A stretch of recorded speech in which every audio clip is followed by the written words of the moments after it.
Welcome, viewers, to the Victoria 2 section of our Breton Empire Let's Play. I'm not as, I guess, adept at Victoria 2 as some of the other games, so I guess this is going to be a learning experience, I guess. I have completed a few games, so it's just, you know, this is a relatively recent game, so yeah, let's get started. As you can see, I've converted the world to be basically like the end of EU3, with a couple of exceptions.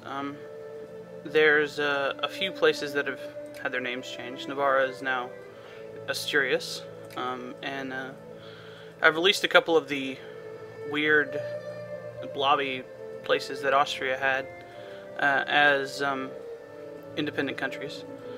Bohemia is now Bohemia-Moravia. Sweden's obviously still Sweden. And whatever was up here, I don't remember, is now Prussia because, you know, that's the easiest thing to do. Added to the game is clearly the Celtic Union, which is us, Polotsk, which is our bitter rival. The Ottoman Empire is now the Turkish Caliphate, which is because they are the theocracy government type, which is a new government I put in. It's basically like the, it's like a mix between HMS, HM government and absolute monarchy. It's got like a 10-year term and elections. So yeah, France is one province, and you know, Malta. Provence I put as Sardinia Piedmont because it made the most sense at the time, and so I didn't have to put another custom country into the game. What was this called? I don't remember. This overrun is Occitania, or however you pronounce that, and they own Venezuela right here. South America, I just put all the Brazilian states into Brazil, just for ease purposes. Peru is now the what is it? It includes the Inca as well. Chile is a huge monster of a country, because they owned most of this. Bolivia is the Portuguese portion of South America. Let's see what else. Oh yes, North America. Well, I've got this stuff up here because these things had what is it? Rebels. So I decided, since I had this stuff, it was only going to be one province. So I just made the entire British Columbia section of the British Columbia section of Canada owned by me. Russia owns this. Mexico did own this, but they were rebels, so I just reverted it to be what it was in Victoria. Nothing major. It's not going to change a whole lot. New to this is the fact that there is no USA, because USA is actually the cultural union tag for the American cultures. So I took it out and replaced it with New England, and now all of these countries here, oh, and the California Republic, which I released as a vassal, basically, kept joining the USA if it existed, because of the miners event where it made it do that. So basically, to form the USA, they have to capture everything up to the northern border of Yucatan, and like the entire Canada. So that'll be difficult, but we'll see if they can do it. Obviously, the most powerful one is New England, because they have the most population, the most industry, and yeah, just the most. I simulated a couple of wars just to, and New England won all of them because they have the most guys. So yeah, that's why some of these places, some of these provinces switched hands. But right now, all their relations are pretty standard, so they're not necessarily going to be at war with each other right away. And Texas is not at war with Mexico, Texas being what Louisiana was. Obviously, Quebec was what Aberung or Occitania's provinces were, and Newfoundland is what our provinces were. That was supposed to be Quebec. Iceland is a free country, and they own this. And Greenland, if you remember at the end of the game, I owned this, but I just decided that it wasn't really worth anything, and I would give it to Iceland just so Iceland would have more land. Iceland is part of Scandinavia, so Sweden will have to get them in their sphere at least to form Scandinavia, which they are very, very close to doing. So yeah, obviously these are in Russia's sphere, and they are allied with us and the Byzantines. The Byzantines, at the request of people, have a decision if they capture Rome, which requires them to capture all of this here, to reform the Roman Empire, which changes their color and changes their country tag to, Rome. The Papal States have the theocracy tag, as does Portugal, and the Knights of Jerusalem, which is the Knights. I didn't add any African miners because I decided that would just make the game easier, but I did leave Transvaal because I didn't actually own this part of Africa in EU3, and I thought it was fitting just to leave it there. And people kept walking through my borders, so it's possible that they settled in the thing without me settled in the no man's land without me knowing, so that's fine. Sokoto still exists. The rest of this I just left open because, as I said, to have the African countries there, it would just make it easier for the Europeans to get the land faster. So yeah, now they have to wait until they get the text to do so. So yeah, over here is China, and as you can see, China is broken up into about 6 countries, including the Turkish Caliphate, who has, even at the end of EU3, gotten very, very close to the capital of China. And I just used the click names from the either from the pop mod, which I'm using, or the normal game. I don't remember. I don't really pay attention to China much in Victoria because, aside from like putting it in my sphere or something, I don't normally attack them or whatever. So yeah, Japan kept most of their mainland Asia provinces, and they've got the rest of this island here. And I left it as Manchukuo just because, but this is what Manchuria was. As you can see, Mongolia has a lot of the Chinese lands. Oh, and I gave Japan Shanghai just because. I still own Taipei and my islands in Oceania and Indonesia, and I left the default Dutch owning the uncolonized islands in Indonesia because why not? And Portugal has the Philippines. So yeah, the giant country that was over here, I don't remember what it was, but that didn't have a country tag in this, so I just made it Bengal, and made them hate us, and made them allied to the Turks because they are Muslim. So, and then Morocco is Fez, obviously. They're Catholic and civilized, so that's different than what it normally was. Algeria appeared later in the game as a revolt, so it's there. What else is different? Oh, this is also owned by Iceland. As you can see, I own these islands, as I did in there. And basically, I've made the Zapotecs Yucatan just for ease of conversion purposes. They are marked as uncivilized, as they should be, if being the Zapotecs. Peru, however, I made civilized, just because most of it was actually a revolter nation. There was only 2 provinces that were actually owned by the Inca. And these borders aren't exact. I just left most of them the same, because I just didn't feel like doing a whole lot of work, because there's a lot of provinces in South America, and I'd already done Africa like the day before, so I just really didn't feel like doing it. As you can see here, we don't actually own this, Tripoli. Since this wasn't actually colonizable in EU3, I left it so that Tripoli owned this. So, what else is different about the world? I left most of this the same because there wasn't really anything going on.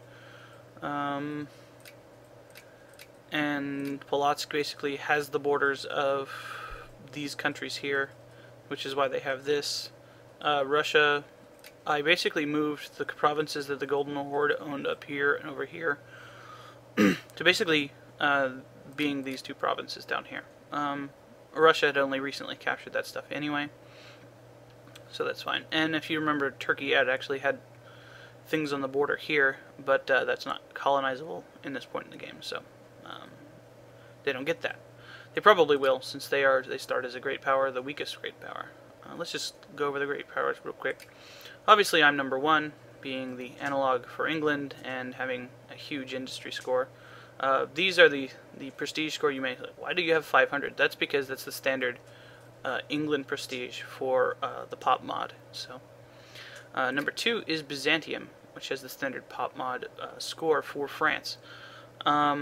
Russia has their standard pop mod score, and they are number 3. All of those are allies, but I've set the alliances to break after a certain amount of time. But they may not do that. Number 4, I believe, is... Who's number 4? Bohemia.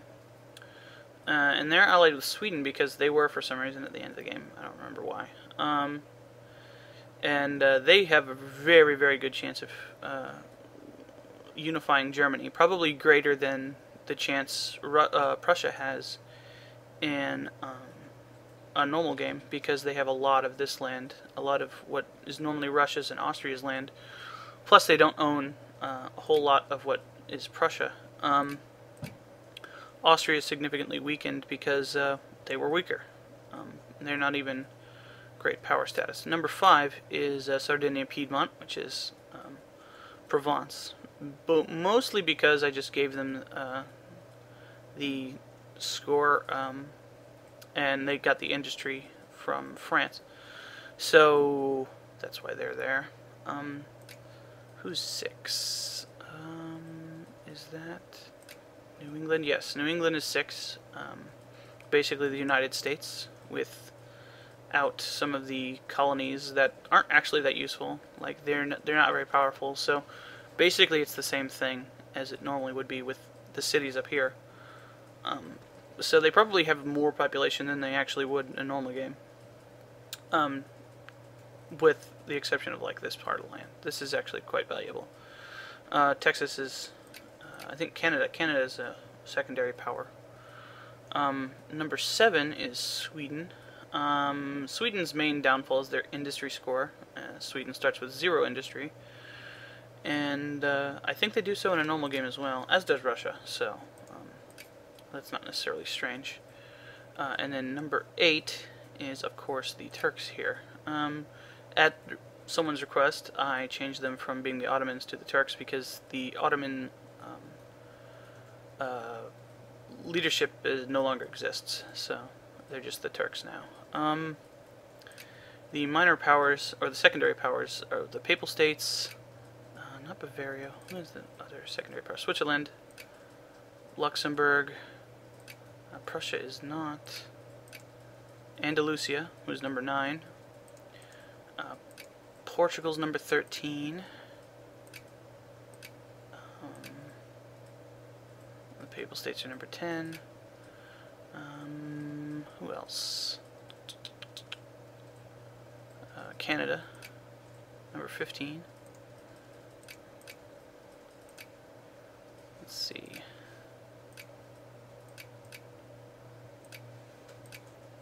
None of these.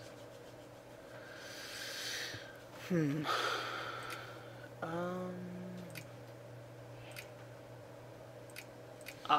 of my DNA isn't. Belgium. Okay. That makes sense. Okay, so that's a basic go over of the world. I left these in because these are a standard pop mod thing, and I just wanted to see what would happen. It's supposed to be an revolt that just happens before the start of the game, so I figured that was fine to leave in.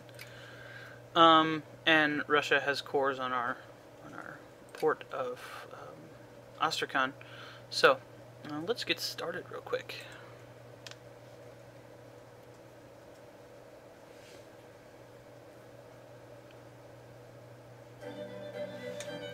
Okay, I can see a lot of shit is happening. Pretty much no one is going to ally with us because we're allied with 2 people already. Okay, the first thing we should do is, because in the pop mod it takes a long time to build the Suez Canal, we're going to do so right away. Because we own it and we can. One of the long-standing problems for shipping on the Far Eastern and India trades has always been the need to round the Africa Cape in order to actually get there. By establishing a canal through the Suez, we will shorten the journey to Asia by days, as well as perform a wonderful feat of modern engineering. Reserve at least 330,000 pounds, because that's the currency, before starting construction. So, we did that. That actually triggers a world event that tells everyone that we're doing that. The rights of man is a little thing that gives us some prestige, but it also raises our pop consciousness. It is a recognition has begun among our people that of the basic fundamental rights that all humanity shares. This is the first step becoming a truly modern civilization. Consciousness is basically what causes your stuff to change, to become more democratic. And we start with basically England stuff. So, voting, outlawed slavery, and all that stuff. We can restore the academia because we start with, I think, yes, the sea power and merchant marine thing. So, I'm going to leave that as it is because it doesn't hurt our industry, which is the first few texts we're going to be doing. I like doing medicine first because it does a lot of stuff. Now, the pop mod has changed inventions slightly and slightly balanced stuff. I believe it is machine guns that has changed slightly. Yeah. You no longer have to have machine guns to colonize, but instead it's spread out into other techs. But I'm going to get medicine first because this is a really powerful tech. And it's not affected by our penalties, which is army and culture tech. We will want to be switching out of this eventually so that we can start getting the research bonus techs, which are, as you can see, they're a bit nerfed. So that's fine. They were a bit too powerful before, in my opinion. So we're going to start with medicine first. Now we can appoint our government, as we are His Majesty's government.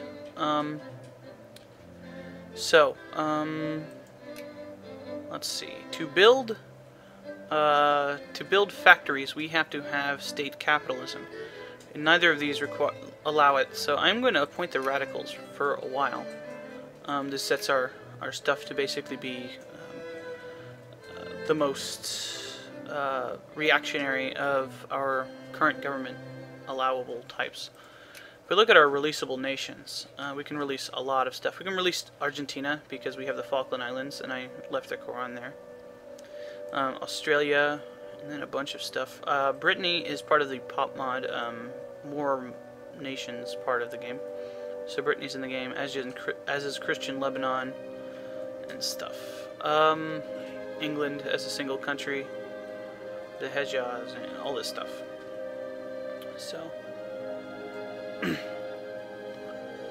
all those countries. But we're not going to do that because that would be silly. That's pretty much all we need to do for our decisions. Yeah. Okay. Now, for our budget. Now, our national stockpile is horrendously high because of how much we're spending on our navies. Now, this navy over here is the basically the stuff that was Egypt's navy, and then we have a ton of other navies because of the English navy, and then this is France's, Sardinia Piedmont's. So one of the easiest ways to reduce your basically your payment towards your national stockpile is to reduce your navy in the beginning, because unless you're a huge colonial power like I am, you don't actually need it. For example, Russia starts with a big navy that they don't need. The Ottoman Empire starts with a big navy they don't really need. The United States starts with a navy they don't really need, etc., etc. So, but I actually think I need mine, so I'm not going to do anything with it, at least for now. I'm losing 1,400 pounds, so yeah. Because I'm a reactionary, I can't reduce my defense spending. So right now, what I'm going to do is I'm just going to lower my national stockpile. Now this does reduce our war readiness a bit. I'll reduce it to about here. It's basically the equivalent of reducing your maintenance costs in EU3. We're going to raise our education to still getting positives, and I'm going to raise my taxes to about 35% for middle and lower class.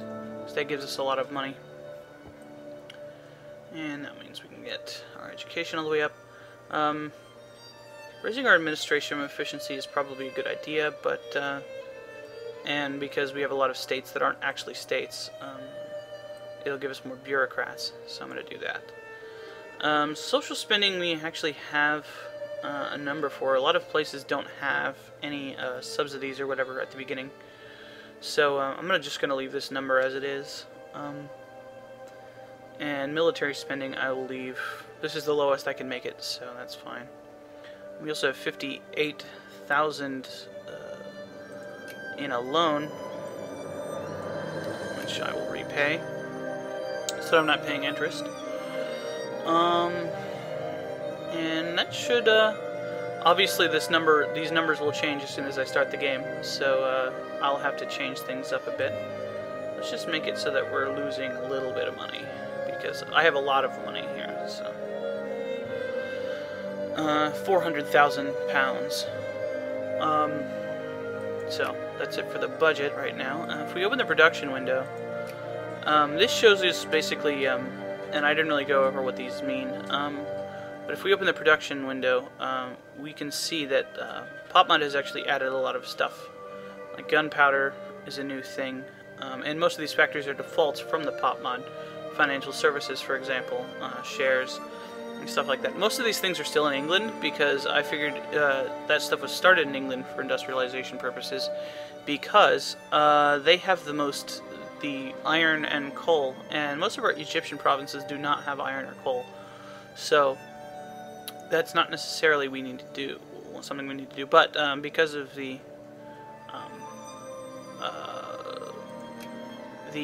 what are they called? It's probably the capitalists that are building that in Giza. These are the different products, and as you can see, there's a lot more products that are added to the game through the PopMod. Boots, for example, shoes, all kinds of stuff. So, but a bunch of the normal things are in the game, obviously. Ammunition, small arms, artillery, canned food, etc., etc. So yeah, and these are the projects that are being built. Right now somebody's building a railroad, or trying to build a railroad, in New South Wales, which is in Australia, so I don't know why they're doing that. But yeah. But right now we can actually build factories, because I switched to being reactionary. So I don't know if I need to do that right now. And before I start anything, I can't actually build stuff in my main provinces, so...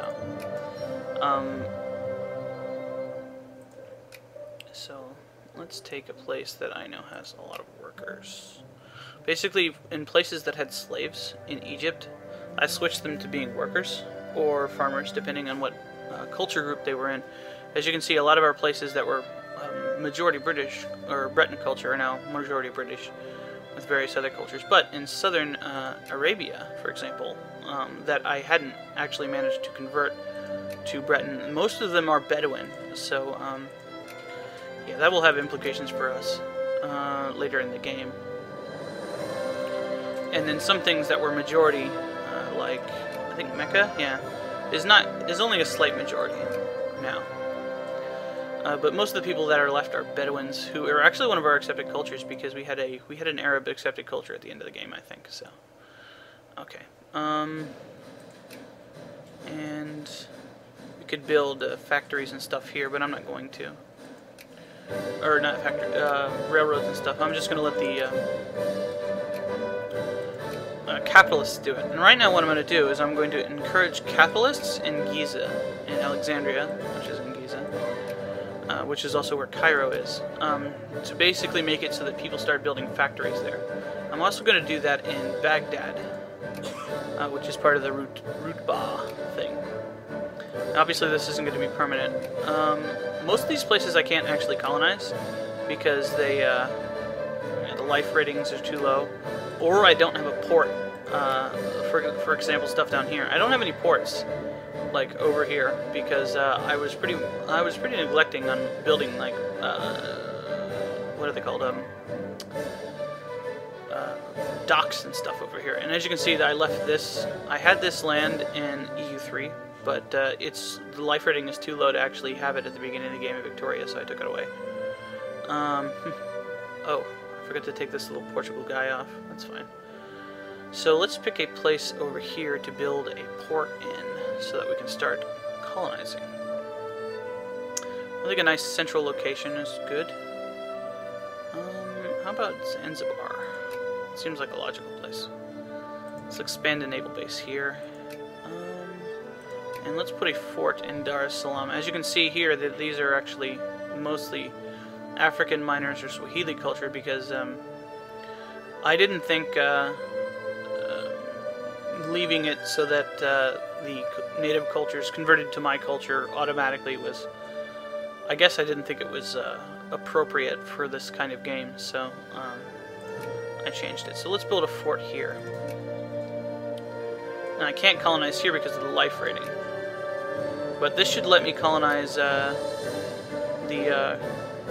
Comoros here. Yeah, I can, once I get those finished. And these are actually like not colonies, so because there's a lot of people there. Yeah, Malagasy and stuff. So yeah, that's cool. So what else do we need to do? We've set our national focuses. Politics. This is your screen that you show your parties in. I just changed it to my radical party, so that's good. This is the percentage of what your upper house is made out of. Most of our conservative, 5% reactionary, 12% liberal. The liberal will go up through the game, through the course of the game, because of the plurality numbers and not revanchism, but what's it called? Public consciousness, which is a big part of the game. So yeah, these are the policies that our current party that is in power hold. For example, here our protectionism requires us to have a minimum of 25% tariff, but we can have the maximum tariff be all the way up. State capitalism is basically just bonuses. Moralism doesn't really do anything, but it affects what people want. And different parties like different things, and it will affect which parties will come into play based on what your people want. For example, the reactionary party likes moralism, but the other ones are more pluralistic. But the what are they called? What are they? Conservatives are also for moralism, which is basically like traditional religious stuff. Citizenship policy basically makes it so that you can shows what the minorities in your government, how they're accepted by your government, and war policy basically is how well your people like when you go to war. And you can see here. These are the important issues within your empire. The anti-military issue, for example, is the highest for me, among both the voters and the people. But atheism, for example, is only 0.1% for voters. As the most Catholic of nations, I feel that is appropriate. Actually, moralism is the highest. That makes sense to me too. So, yeah. Also, secularization is quite low. So, those will come into play later when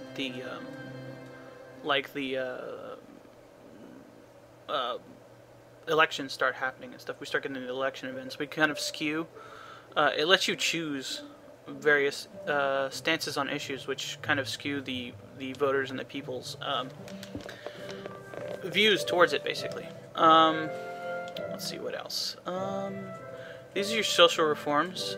These basically cost you money. We have trinket subsidies and for unemployment and healthcare. Basically, they are things that people want to have, but and they will start pressing for these as the game goes on. But at the beginning of the game, nobody really cares, especially depending on how repressive your government is. They will care less and less at the beginning. Our political reforms are basically kind of the same thing. Some places start with slavery, like the United States, and a lot of the uncivilized nations start with slavery. And we start with it turned off because we passed the law in EU3 that banned it. So, yeah. The upper house thing is basically what this is, and this determines the makeup of your upper house. For example, ruling party only means this will be entirely one group. This is for like, I guess, single party systems. The vote franchise is basically which people in your government can vote. No voting is for like absolute monarchies and stuff like that, and dictatorships. Only landed is the lowest voting available, and for example, that's what most Prussian constitutionalism. Most Prussian constitutionalism starts with, and it goes up from weighted wealth, which basically means rich people gets counted more for votes. Wealth, which means only people with wealth can vote.